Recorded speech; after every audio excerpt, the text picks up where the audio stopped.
Olá! A Igreja Batista da Graça disponibiliza as suas mensagens e reflexões nas plataformas digitais. Se quiseres continuar a receber, podes acompanhar-nos no Spotify e YouTube. Deus abençoe. Meus irmãos, não vos torneis muitos de vós mestres, sabendo que receberemos maior juízo. Todos tropeçamos em muitas coisas. Se alguém não tropeça ao falar, é um homem perfeito, capaz de refrear também todo o corpo. Se colocamos freio na boca dos cavalos para nos obedecerem, conseguimos dirigir-lhes todo o corpo. Observai também os navios, que, sendo tão grandes e impelidos por ventos fortes, são dirigidos por um pequeniníssimo leme para onde quer o impulso do timoneiro. Assim também a língua, pequeno órgão, gaba-se de grandes coisas. Vede como uma fagulha incendeia uma tão grande floresta. A língua é fogo, é um mundo de iniquidade. A língua, colocada entre os nossos membros, contamina o corpo inteiro e inflama todo o curso da existência humana, sendo ela própria inflamada pelo inferno. Toda a espécie de feras, aves, répteis e criaturas marinhas se doma e tem sido domada pelo ser humano. Contudo, a língua, nenhum ser humano é capaz de domar. É um mal irrefriável, carregado de veneno mortífero. Com ela bendizemos o Senhor e Pai, e com ela amaldiçoamos os homens feitos à semelhança de Deus.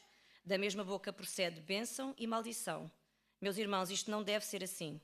Pode, porventura, uma fonte fazer jorrar do mesmo manancial água doce e água amarga?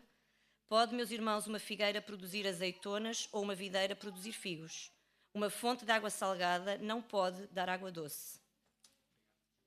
Quando eu era criança, os meus pais levavam-me ao médico e havia uma coisa que eu detestava profundamente. Quando ele me dizia, vamos ver a tua língua. Então eu tinha que colocar a língua de fora e ele com a espátula, então queria ver tudo o que se estava a passar. Era um processo simples, mas simplesmente horrível. Ainda hoje eu tenho pavor de quando colocam a espátula na minha boca, ou até quando vejo a espátula na boca dos meus filhos. Tenho realmente muito pavor desses momentos, desse exame à língua. No livro de Tiago, nós vamos fazer precisamente este mesmo exame. Ele pede-nos para nós olharmos para a nossa língua, não por causa da nossa saúde física, mas olharmos para a nossa língua para percebermos o estado do nosso coração. E falo também através de algumas perguntas.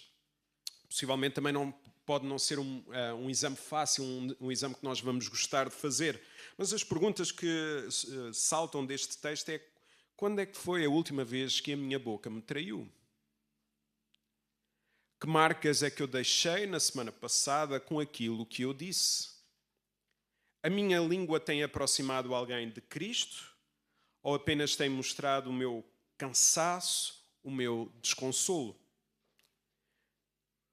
Como eu posso falar da graça de Deus se tantas vezes eu posso perder ou se tantas vezes eu perco o controlo daquilo que eu digo? Então precisamos aprender a falar com a língua da graça. E isso não acontece com o nosso esforço. Não acontece nem com as nossas boas intenções. A língua da graça aparece quando o coração se entrega, se rende totalmente a Jesus. Então o título da mensagem de hoje é A Língua da Graça. Estamos de Bíblia aberta em Tiago capítulo 3, versículo 1 até ao versículo 12. Tiago, no primeiro capítulo, mostra que a maturidade espiritual alcança-se quando aprendemos a atravessar o sofrimento e a resistir à tentação. No segundo capítulo, revela que essa maturidade se torna visível quando nós vivemos a palavra de Deus, quando nós não somos apenas ouvintes, mas praticantes da palavra de Deus. Agora, no capítulo 3, percebemos que uma das maiores, ou uma das mais fortes maneiras de nós provarmos que estamos a ser ou a praticar a palavra de Deus, está no modo como deixamos a graça moldar a nossa língua, sabendo que essa graça nasce de um coração rendido a Jesus. Então, em primeiro lugar, nós vamos ver que a língua revela o estado do nosso coração. Versículo 1. Meus irmãos, não vos torneis muitos de vós mestres, sabendo que receberemos maior juízo. Tiago começa por mostrar o peso espiritual de falar em nome de Deus. Ele sabe que se a igreja deve viver com uma língua transformada, os pastores precisam ser os primeiros a dar o exemplo. O ministério pastoral vive de palavras. Diante de Deus, quer na oração, quer diante da igreja na pregação e no aconselhamento. Por isso, os pastores precisam de pensar nas suas palavras, porque nós, através das palavras, nós podemos edificar, fazer com que as pessoas possam crescer espiritualmente, como nós também podemos magoar ou derrubar a vida das pessoas. Esta responsabilidade é ainda maior porque a liderança espiritual na Bíblia não é definida pela autoridade no sentido humano. Ela é definida, sim, pelo serviço, pelo cuidado, pela responsabilidade diante de Deus das vidas que Ele nos dá. Quem lidera precisa ser o primeiro a vigiar a forma como fala. Isto ajuda-nos a perceber que pregar não é um processo simples.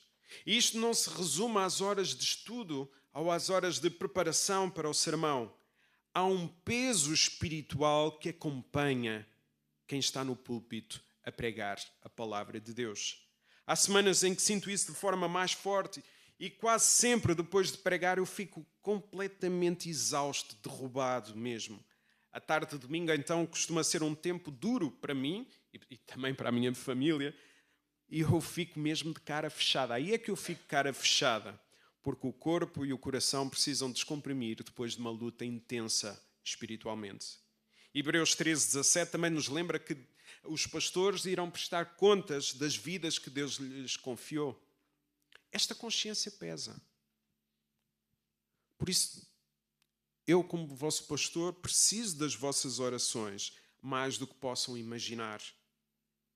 Por outro lado, a forma como nós falamos está ligada intimamente à pessoa que nós somos. Não é por acaso que nas qualificações bíblicas, praticamente todas as qualificações para o ministério pastoral têm a ver com caráter. E só uma tem a ver com capacidade, que diz apto para ensinar.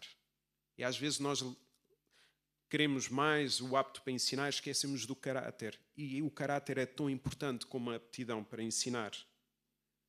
No fundo, tudo aponta para a mesma verdade. A língua da graça nasce quando o coração se rende a Jesus. E Tiago vai mostrar isso ainda mais no versículo 2. Vejamos. Todos tropeçamos. A ideia no original é erramos, pecamos em muitas coisas. Se alguém não tropeça ao falar, é um homem perfeito, capaz de refrear, controlar também todo o corpo. Ao lermos o versículo anterior, poderíamos pensar que Tiago se estava a colocar num pedestal em relação aos outros. Nós aqui percebemos que não. Reparem, os pastores, tal como qualquer outro membro da igreja, tropeçam em muitas coisas. Todos nós, somos pecadores em reabilitação até Deus nos chamar. A diferença está no facto de que um filho de Deus não faz do seu pecado um lugar para viver. Ele passa lá, é passagem. Quando peca, arrepende-se, confessa e deseja a sua restauração. A pergunta que se impõe quando vemos aqui que todos nós falhamos, que todos nós tropeçamos, é: será que o pecado ainda nos incomoda? Ou será que já banalizamos tanto a palavra de Deus de dizermos que tudo é discutível? Tiago afirma aqui, reparem no texto, é possível sermos perfeitos se nós formos capazes de controlar a nossa língua. Perfeição não significa a ausência total de pecado.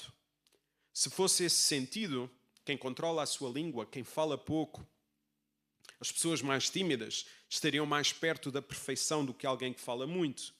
O que Tiago quer dizer aqui é que quem controla a sua língua mostra maturidade espiritual. Por isso, a maturidade espiritual não é dizer tudo o que se pensa. É pensar antes de falar. E pensar no quê? Se é o tempo certo de se falar. No impacto que as nossas palavras poderão ter. Além disso, se é necessário também dizer o que eu vou dizer. Nós não somos chamados a dar opinião sobre tudo. Podemos ter, mas não somos chamados a dar opinião sobre tudo. Aquilo que falamos revela o estado do nosso coração. A própria Bíblia diz em Mateus 12:34 que a boca fala daquilo que o coração está cheio. Precisamos então de analisar honestamente a nossa língua. o nosso falar. Não é fácil este processo, conforme vimos, de análise à língua. Por exemplo, quando refletimos no que dissemos depois de uma conversa meio tensa e pensamos, eu não devia ter dito aquilo. Porquê é que eu disse aquilo? Esta consciência mostra que o problema não está só nas palavras, está no coração que produz essas palavras. Perguntemos se as nossas palavras têm glorificado a Deus ou se, pelo contrário, têm servido para derrubar a pessoa com quem nós estamos a falar. Ou até a pessoa de quem estamos a falar. As nossas palavras podem derrubar a pessoa com quem nós estamos a falar, se eu estiver a falar diretamente com a Raquel, ou podem estar a derrubar a Raquel e eu nem sequer estar a falar com ela. Então nós precisamos de analisar. Até porque a vida das pessoas não é para ser comentada. É para ser, sim, abençoada com as nossas palavras, com os nossos gestos. Falar dos outros serve muitas vezes para esconder a miséria que há na nossa vida. A possibilidade que nos é dada de forma gratuita de falarmos da vida dos outros serve muitas vezes para esconder a miséria que vai na nossa vida. Precisamos então de olhar para a nossa língua, perceber se temos ou não controlado aquilo que dizemos. Este versículo não foi escrito para justificarmos o nosso pecado com simples ok, Tiago aqui diz o quê? Todos falhamos, por isso não me chateies, Tommy. Quando eu falhar contigo, quando eu falar de forma menos própria, não me chateies, somos todos pecadores. Não.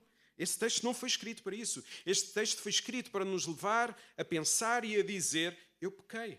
De facto, obrigado, Tommy, porque me abriste os olhos. Eu pequei, eu preciso pedir perdão a Deus e à pessoa que eu feri também.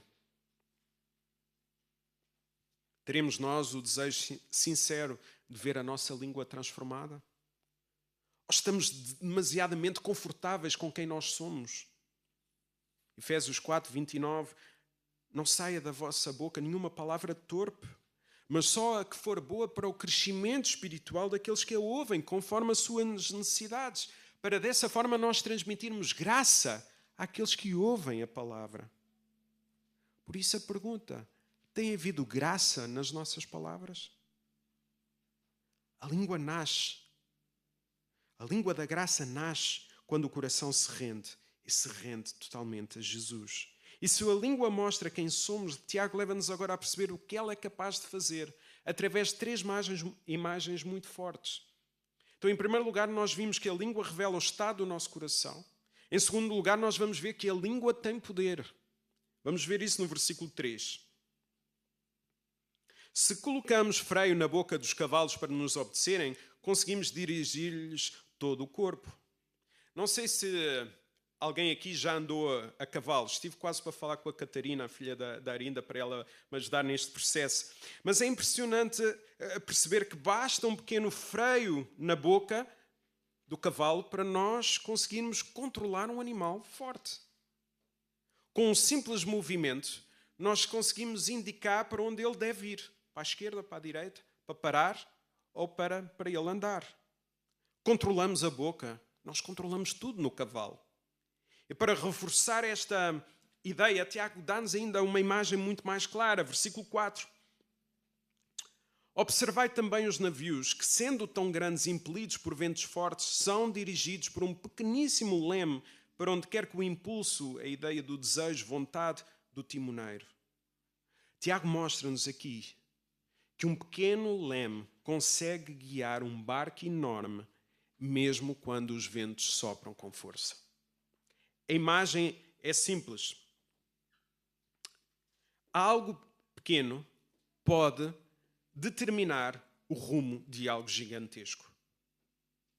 E quando nós trazemos isto para a nossa realidade, nós percebemos que é verdade. Todos conhecemos momentos em que sabemos que os ventos estão a soprar contra nós.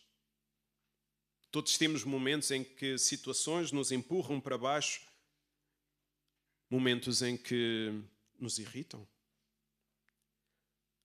Fruto das palavras que nós ouvimos, às vezes ouvimos palavras que não nos saem da mente durante dias, meses, anos. E Tiago lembra-nos que mesmo nesses momentos nós não somos deixados à deriva. Tal como o leme influencia o trajeto do barco, a nossa língua influencia o rumo da nossa vida e a vida de quem está ao nosso lado. É fácil justificar o nosso falar por causa dos ventos. Falei assim porque estava cansado. Falei assim porque estava irritado. Falei assim porque estava pressionado. Só que Tiago mostra que quando os ventos aumentam, o cuidado com o leme, língua, ainda é mais importante. Isto quer dizer que quando a vida nos aperta, o cuidado com o nosso falar precisa de ser ainda maior. Lembro-me de ter guiado um barco quando tudo estava calmo, o mar estava calmo. Mas quando ele começou a ficar agitado, disse, agora é a nossa vez. Não é? E é precisamente nestes momentos em que nós precisamos de saber controlar o barco. Há pouco tempo um amigo meu dizia-me, quando uma pessoa bebe demais, mostra o seu verdadeiro eu. E eu disse-lhe que isto também acontece muitas vezes quando os ventos apertam. Só que o álcool não revela o nosso verdadeiro eu. Mostra apenas o nosso eu sem o domínio do Espírito Santo. Porque o nosso verdadeiro eu pertence a Cristo. A verdade é que muitos de nós não tropeçamos quando tudo está calmo. Nós tropeçamos quando os ventos apertam. E é nessa altura é que nós percebemos quem está a guiar a minha vida. Quem está a levar-me para bom porto.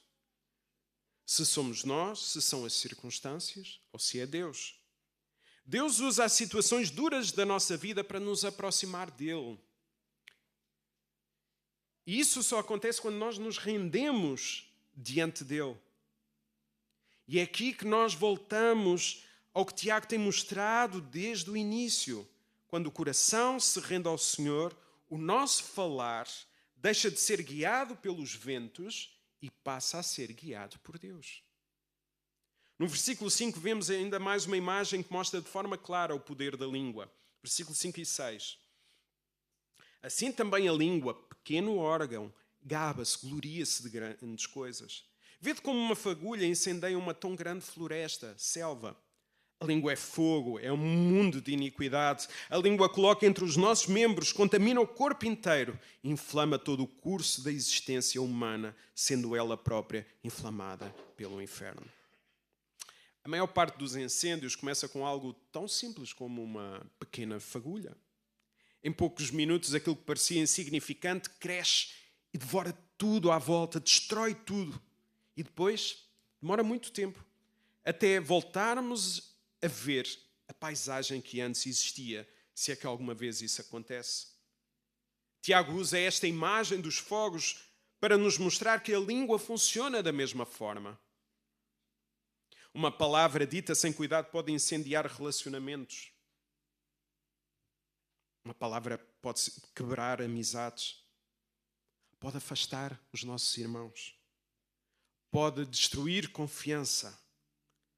Pode deixar marcas profundas que depois levam muito tempo para voltar, se é que volta à normalidade. As palavras às vezes então têm esta capacidade de destruir mais do que qualquer outra coisa. E nos dias de Tiago, isto ainda era mais evidente. Aquelas igrejas pequenas estavam espalhadas, muitas vezes eram perseguidas,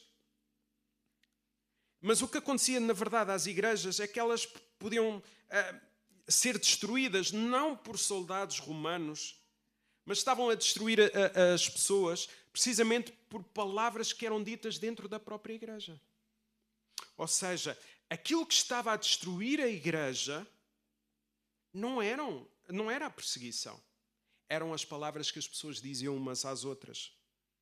Por isso, nós fomos ver a história da igreja, não foram as perseguições que mais destruíram as igrejas. O que mais destrói as igrejas são as próprias pessoas que dão tiros umas às outras com as suas línguas. Isso é o que destrói mais as igrejas. Uma frase maldita pode separar famílias, dividir irmãos e até prejudicar a missão que Deus lhe tinha dado. Eles sabiam o que uma palavra podia fazer. Estavam a sofrer na pele. Tiago é direto. A língua é um mundo de maldade. Aquilo que o pecado produz no coração pode sair pela boca. E isto ainda é mais sério, reparem na parte final do versículo. A língua pode ser inflamada pelo inferno. Quer dizer que a língua tanto pode ser instrumento de Deus, como pode ser instrumento do inimigo. E quando nós pensamos, nós vemos como isto se aplica às nossas vidas. Quantas vezes uma palavra nossa não estragou o dia inteiro de alguém? Quantas vezes aquilo que dissemos não deixa cicatrizes? Quantas vezes falamos sem pensar e depois andamos a tentar remediar a situação? Ou noutra perspectiva, quantas vezes nós ouvimos uma palavra que nos deitou abaixo? Quantas vezes algo dito nas nossas costas nos feriu? Quantas vezes nós carregamos durante anos o peso de frases que nunca nos deveriam ser ditas? Sim, eu carrego uma frase quando eu tinha 15 anos e volta meia volta aquela frase vem-me à minha memória. Eu tenho que lutar quem eu sou em Cristo. E não pode ser essas frases a definirem quem eu sou. E agora chegamos a algo ainda mais perturbador. Tiago vai mostrar que há coisas que nós conseguimos dominar com esforço e disciplina. Só que a língua ninguém consegue pelas suas próprias forças, porque a língua é teimosa. Vamos ver isso, versículos 7 e 8.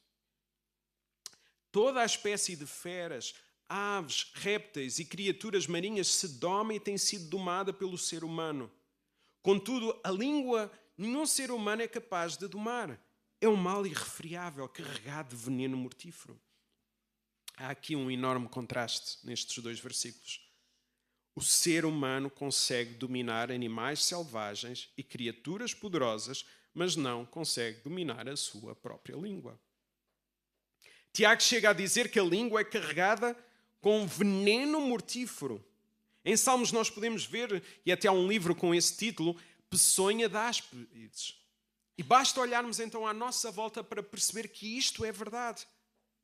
No aconselhamento com famílias, nós vemos isso muitas vezes. Muitos casamentos não morrem, ainda que estejam casados, por falta de amor. Morrem porque as palavras deixaram de ter graça. Tornaram-se duras, secas, rudes.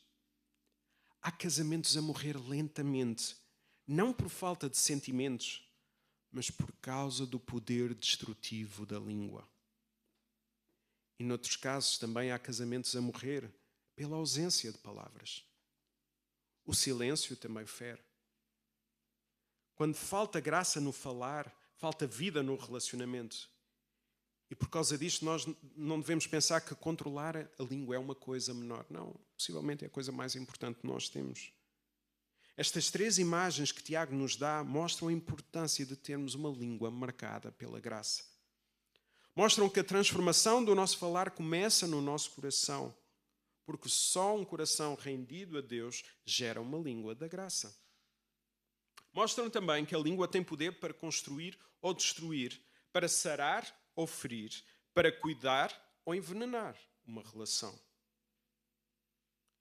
Agora, diante disto, nós podemos pensar, e agora o que fazer? Se a língua é incontrolável, o que é que nós podemos fazer? Como é que nós podemos chegar à maturidade cristã? Como podemos controlar a nossa língua? A forma como nós falamos em casa, nós revelamos a nossa maturidade espiritual mais de qualquer discurso fora do lar. Eu sou ótimo a ter discursos fora do lar. Ótimo, é uma força de expressão. Sou bom a fazer discursos fora de casa. O pior é falar dentro de casa. E é aí que, como diz o salmista, tem que andar com um coração sincero. É o lugar mais difícil. Será que aqueles que vivem connosco conseguem ver graça na nossa linguagem? Será que o cansaço ou a falta de um coração transformado leva a falarmos de uma maneira que não agrada ao Senhor? Possivelmente há palavras ainda no nosso casamento que criaram distância e talvez ainda estejam por resolver. Será que há alguém que nós devemos um pedido de perdão? Como diz Daniel Oliveira. Será que existe alguma frase que dissemos e que nunca corrigimos? A graça leva sempre à reconciliação. Tiago leva-nos agora para uma realidade desconfortável, a incoerência da nossa própria língua. Então, a língua revela o estado do nosso coração.